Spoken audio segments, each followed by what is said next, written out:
बिस्मिल्लाहिर्रहमानिर्रहीम। अस्सलामुअलैकुम, मैं हूं हमजा अशरफ और मैं हूं सफिया खान। शामिल करते हैं हेड। इमरान खान कुर्सी बचाने नहीं आया, वजीर आजम की सियासी मुखालिफों पर चढ़ाई, बोले इनको छूट देना मुल्क से गद्दारी होगी। फजल रहमान के होते हुए यहूदियों को साजिश की क्या जरूरत है। कंटेनर पर आए बेरोजगार सियासतदानों को सियासी दुकानों की बंदिश का खौफ था। कंटेनर पर आए सियासतदानों को पता है अब हमें इनसे पैसे निकालना है।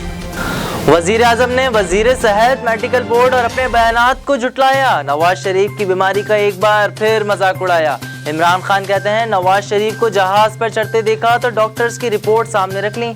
रिपोर्ट में 15 किस्म की बीमारियां डाल दी गईं। इलाज पाकिस्तान में हो ही नहीं सकता। क्या मरीज जहाज को देखकर ठीक हुआ या लंदन की हवा से? अमरीकी नायब वजीर खारजा एलिस वेल्स कहती हैं कि सी पैक का फायदा सिर्फ चीन को होगा। मंसूबा पाकिस्तानी मईशत पर कर्जा बढ़ाएगा। वजीर आजम इमरान खान का रिफॉर्म एजेंडा भी मुतासिर होगा। सी पैक को ग्रांट के तौर पर लिया जा रहा है, जबकि ऐसा नहीं है। नवाज शरीफ की तिब्बी बुनियाद पर रिहाई। एक और कैदी के इलाज की सहूलियत के लिए दुहाई। अडियाला जेल के कैदी ने chief justice Islamabad high court को खत लिख दिया। अदालत ने दरख्वास्त पर फैसला महफूज कर लिया। चीफ जस्टिस अतर मिला के रिमार्क्स, इंसानी हकूक पर अहम मामला उनके सामने है।